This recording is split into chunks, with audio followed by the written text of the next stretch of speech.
BBA, BCA, BCom computer కోర్సులో 100% placement లభించే ఏకైక డిగ్రీ కాలేజ్ కూకట్పల్లిలోని i3 డిగ్రీ కాలేజ్ 8367215215.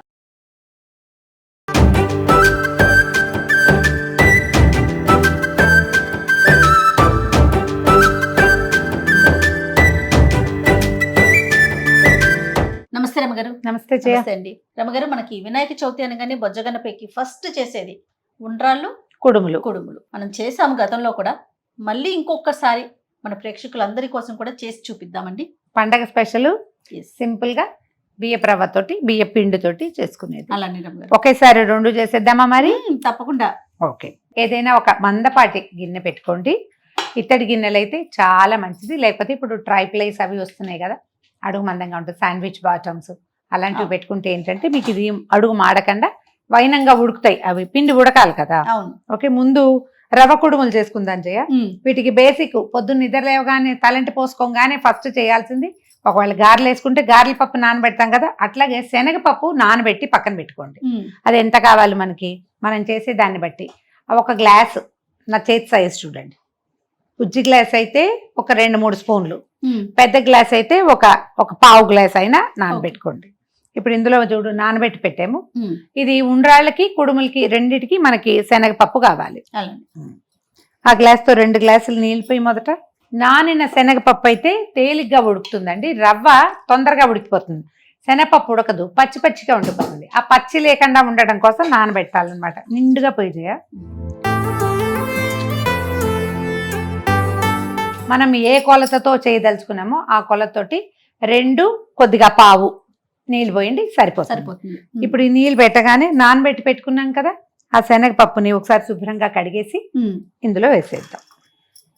మొత్తం వేసేస్తారా? మొత్తం పట్టదు, మనం చేసే పదార్థాన్ని బట్టి అని చెప్పాను కదా. పెద్ద గ్లాస్ అయితే బాగా 2 సార్లు 2 గుప్పెలు పడతాయి.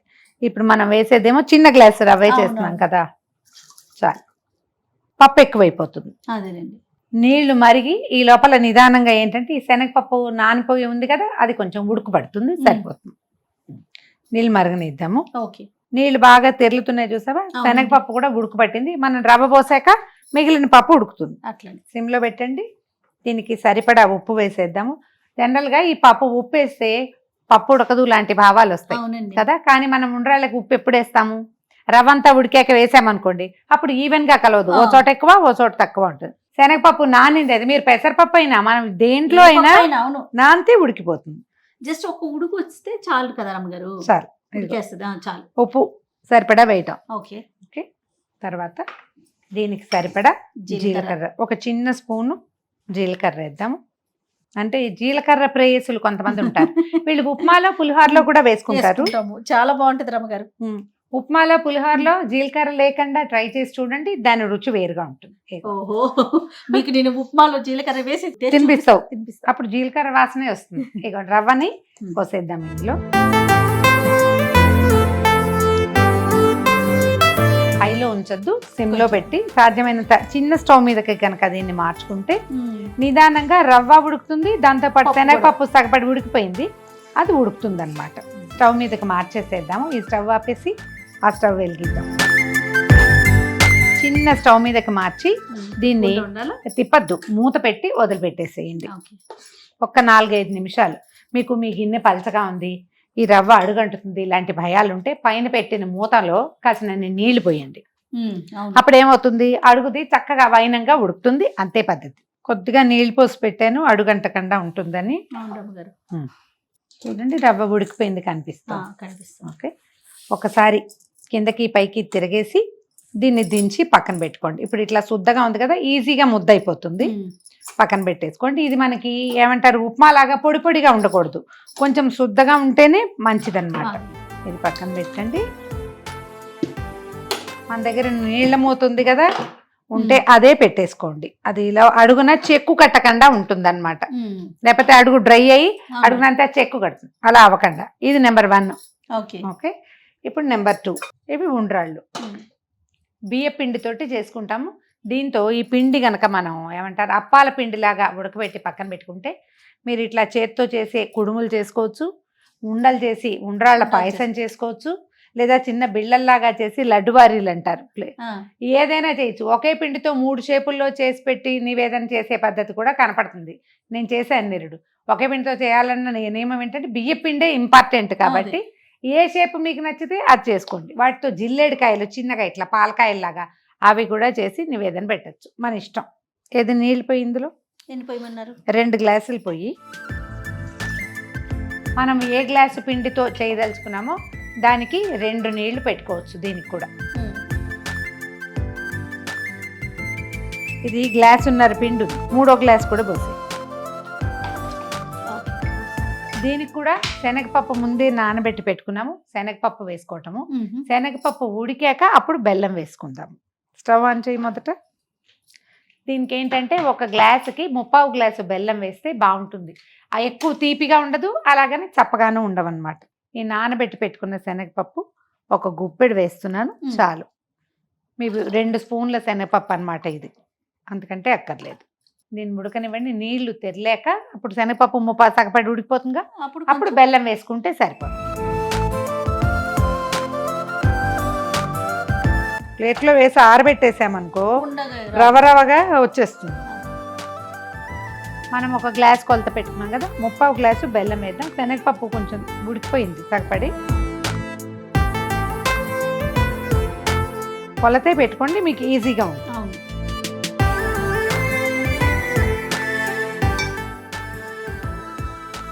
బెల్లము కరిగితే సరిపోతుంది. దీంట్లో ఏంటంటే 1 చిటిక ఉప్పు, చిటికే కొంచెం 4-5 ఏలక్కాయలు కొట్టేసి ఆ పొడి వేసేసేయండి.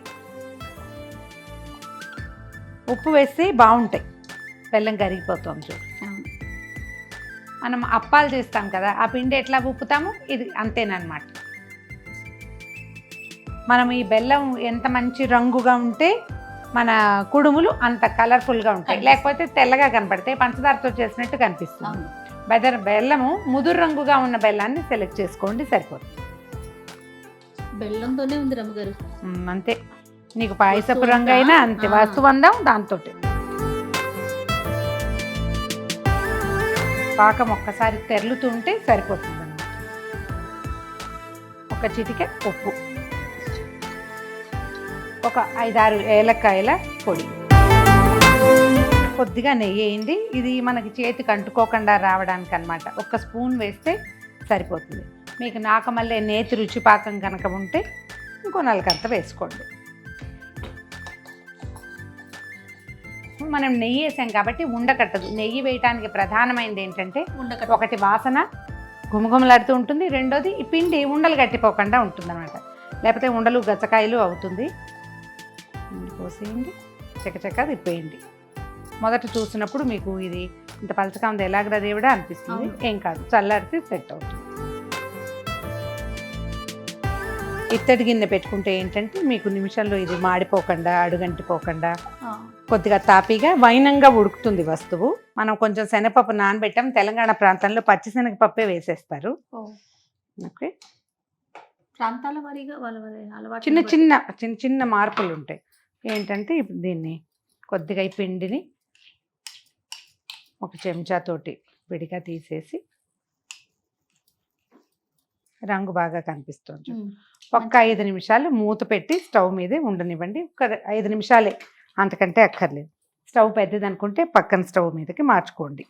మనం కూడా మారుతాం.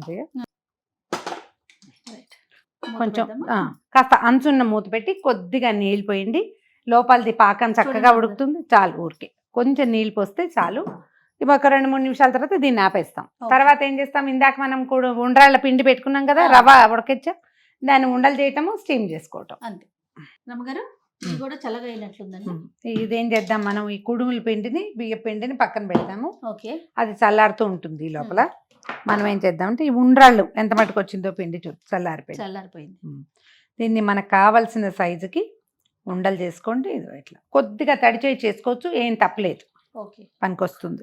మీకు కావాల్సిన సైజు. పెద్దవి కావాలంటే చేతి నిండా చేసుకోవటం, చిన్నవి తింటారు మనకు ప్రసాదానికి బాగుంటుంది, లెక్క కూడా కావాలి అలా అనిపిస్తే కొద్దిగా చిన్న సైజు. తడిచేయి చేసుకుంటే ఏమవుతుందంటే ఈ అతుక్కోకుండా చక్కగా గుండ్రంగా కూడా వస్తాయి. మన ఇద్దరి సైజుల్లో తేడా చూసావా జయ?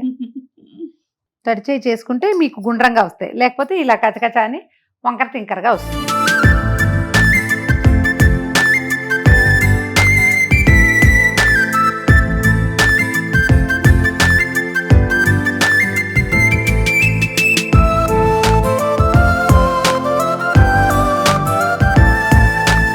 ఉండలు చేసి పెట్టుకున్నాము ఉండ్రాళ్ళని, వీటిని స్టీమ్ చేసుకోవాలి, అంటే ఆవిరి పట్టాలి. అవును.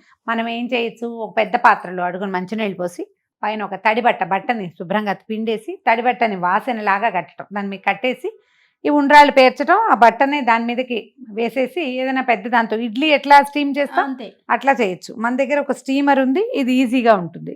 కావాలంటే మీకు అంటే బట్ట ఉండాల్సిందే అంటే దీంట్లోనే ఒక చిన్న నాప్కిన్ పరిచేయండి. నాప్కిన్ పిండాలి, పొడివి కాదు, తడిపేసి వేసుకోవాలి. వేయకపోయినా కూడా బాగానే ఉంటుంది. వీటిని చక్కగా ఇందులో పేర్చేద్దాము. ఇవి కాకుండా ఇప్పుడు ఇంకా ఇట్లా బుట్టల్లాగా వస్తున్నాయి, ఇట్లా ఓపెన్ అయ్యేది, అందులో కూడా పెట్టుకోవచ్చు. మీరు ఎందులో కావాలంటే అందులో స్టీమ్ చేసుకోవచ్చు, ఆవిరి పట్టడమే అంతే. ఇడ్లీ ప్లేట్లో పెట్టి ఇడ్లీ పాత్రలో కూడా పెట్టుకోవచ్చు. కొంచెం తెరిపిగా పెట్టుకుంటే సరిపోతుంది. ఇది నిజానికి ఇడ్లీ పాత్రే, నీళ్ళు పోసాను. ఇది స్టీమ్, దీన్ని దాని మీద పెట్టేసేయటము. ఒక 7 నుంచి 10 నిమిషాల పాటు మీడియం ఫ్లేమ్ ఉంటే సరిపోతుంది, బాగా పెద్ద మంట అక్కర్లేదు. ఆవిరికి ఇవి సర్దుకుంటాయి అన్నమాట, చక్కగా ఉడికిపోతాయి. మధ్యస్థపు మంట మీద 8 నుంచి 10 నిమిషాల పాటు ఉడకనిస్తే సరిపోతుంది. ఇది కొంచెం వచ్చే లోపల మనం అవి మిగిలిన మనం కుడుముల పిండి ఉడకపెట్టి పెట్టుకున్నాం కదా, అదే బియ్య పిండి బెల్లంలో, దాన్ని కూడా చిన్న ఉండలు లేదా మనకి ఏ షేప్ కావాలంటే చేసుకోవచ్చు. అవి కూడా చేసేద్దాం. స్టవ్ ఆపేసేద్దాము. దీన్ని దించి పక్కన పెట్టుకుంటే ఒక 10 నిమిషాలు చల్లారిపోయాక చక్కగా తీసి పళ్ళెంలో సవరించుకోవటం. దీని మీద ఒక చిన్న బెల్లం ముక్క పెట్టి కొద్దిగా నేర్చుక్క వేసి నివేదన చేసుకోవటమే. పెట్టి ఇప్పుడు ఇందాక మనం కుడుముల పిండి ఉడకపెట్టాం కదా, అయితే ఇందులో ఒక ప్లస్ పాయింట్ ఇంకొకటి చేసుకోవచ్చు మనం. మీకు ఆసక్తి ఉండి అలవాటు ఉంటే, నచ్చుతుందంటే పచ్చి కొబ్బరి కొద్దిగా ఒక హాఫ్ చిప్ప, సగం చిప్ప చాలు. ఇంత పెద్ద కాయ అయితే కాదు, కొంచెం చిన్న కాయ అయితే సగం చిప్ప కోరేసి వేసేయండి. ఎప్పుడు ఇది బియ్య పిండి పోయటానికి ముందు పాకం తెరులుతున్నప్పుడు కొబ్బరి వేసి కొంచెం తెరలనిచ్చి పోసేస్తే కొబ్బరి రుచి కూడా యాడ్ అవుతుంది. ఇలాగూ చేసుకోవచ్చు, అది అమెండ్మెంట్ కావాలంటే అలా కూడా చేసుకోవచ్చు. కొద్దిగా తడిచేయి చేసుకుని మనకు కావాల్సిన షేప్లోకి ఉండలు చేసేసుకుందాం. కొద్దిగా చేయి తడి చేసుకుంటే సరిపోతుంది.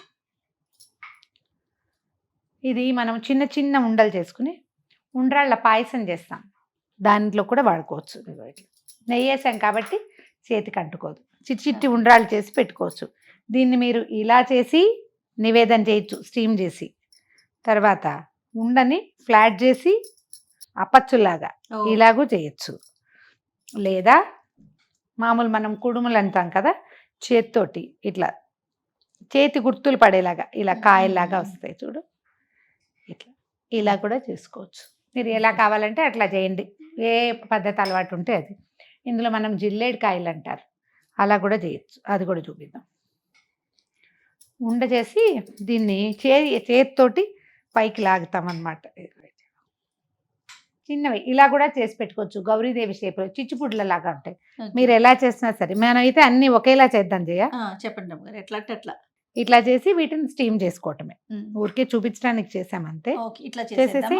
చేసి కొద్దిగా చేతికి సరిపడా పిండి తీసుకుంటే సరిపోతుంది. ఈ స్టీమ్ చేసేటప్పుడు ఆ నీళ్లు పొంగి పైకి వచ్చేయకుండా కొద్దిగా మీడియం ఫ్లేమ్లో కనుక స్టీమ్ చేసామంటే ఇవి ఆరిపోతాయి జయ, చక్కగా ఇంకొక రోజు కూడా నిలవ ఉంటాయి.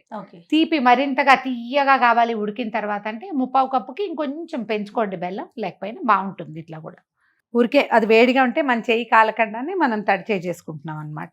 మనం ఏ పాత్రలో నివేదన పెట్టుకుంటామో అందులో చక్కగా వీటిని ఏర్పాటుగా పెట్టేసి కొద్దిగా నెయ్యి వడ్డించి పైన కొంచెం వేసి నివేదనకి ఇచ్చేసుకోవాలి. ఉండ్రాళ్ళు రెడీ, చక్కగా అయిపోయినాయి. నెక్స్ట్ మళ్ళీ స్టీమర్ పెట్టుకుందాం. స్టవ్ మీద పెట్టు, చూడండి నీళ్ళు సరిపోతాయా? కొద్దిగా కొంచెం నీళ్ళు పోద్దాము.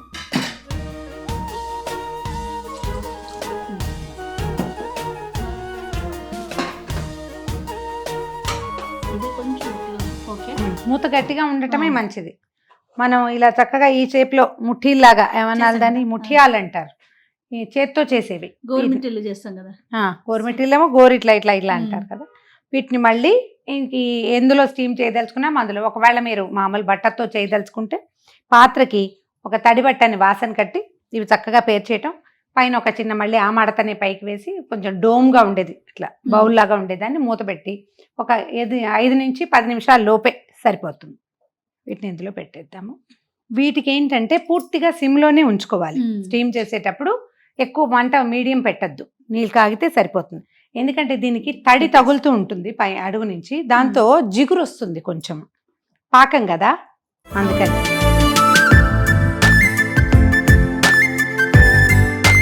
ఒకదాని మీద ఒకటి ఎక్కకుండా సర్దేస్తే బాగుంటుంది. చక్కగా సర్దేయటం, మూత పెట్టేసి స్టవ్ ఆన్ చేయండి. ఎక్కువ మీడియం కంటే తక్కువ ఫ్లేమ్లో ఉంచుకుంటే సరిపోతుంది. ఒక 8 నిమిషాలు అట్లా స్టీమ్ చేస్తే సరిపోతుంది. సరిపోతుంది. సో ఉండ్రాళ్ళు అండ్ కుడుములు రెడీ అయిపోతాయి.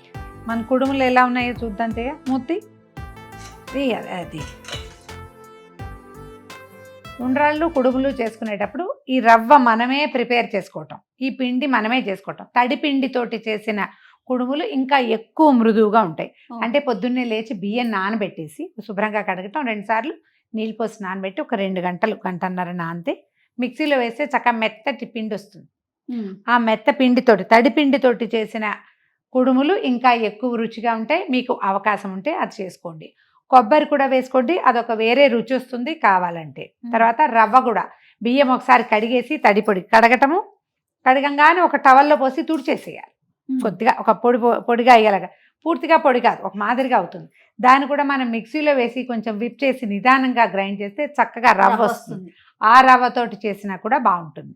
తర్వాత ఇలా మనం స్టీమర్ పెట్టామనుకోండి, ఏదైనా గిన్నెలో వేసి పెడితే తడి వచ్చి ఉండ్రాళ్ళ మీద కుడుముల మీద పడిపోతుంది. అదే మీరు బట్టతోటి కవర్ చేస్తే తడి రాకుండా ఉంటుంది. ఈ 2 టిప్స్ జ్ఞాపకం పెట్టుకోండి. మా వెసులుబాటు కోసం మేము ఇందులో చేసాం, కానీ మీరు అలా కూడా చేయొచ్చు. కొద్దిగా చల్లారి మూత తీసి వదిలిపెట్టేస్తే ఇది మనకి చల్లబడిపోతుంది. అప్పుడు ఈజీగా తీసుకోవచ్చు. అప్పుడు అతుక్కునే సమస్య ఉండదన్నమాట.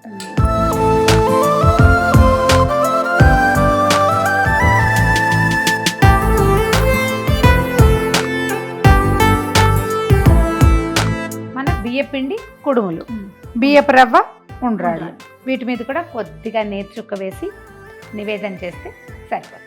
ఈ వినాయక చవితికి ఇంట్లోనే స్వయంగా మీ చేత్తోటే బజార్ నుంచి తేకుండా, వేరే వాళ్ళ ఏ సహాయము పెద్దగా ఆశించకుండా సింపుల్ ప్రయత్నంతో మీరు ఉండ్రాళ్ళు కుడుములు చేసుకోవచ్చు. వీటితో బుజ్జివి చేసి చిన్న చిన్న ఉండలు చేసి వాటిని పాయసంలాగా కూడా చేసుకోవచ్చు. మన ఛానల్లో ఒక వీడియో ఉంది, ఉండ్రాళ్ళ పాయసం, అది ట్రై చేసి చూడండి.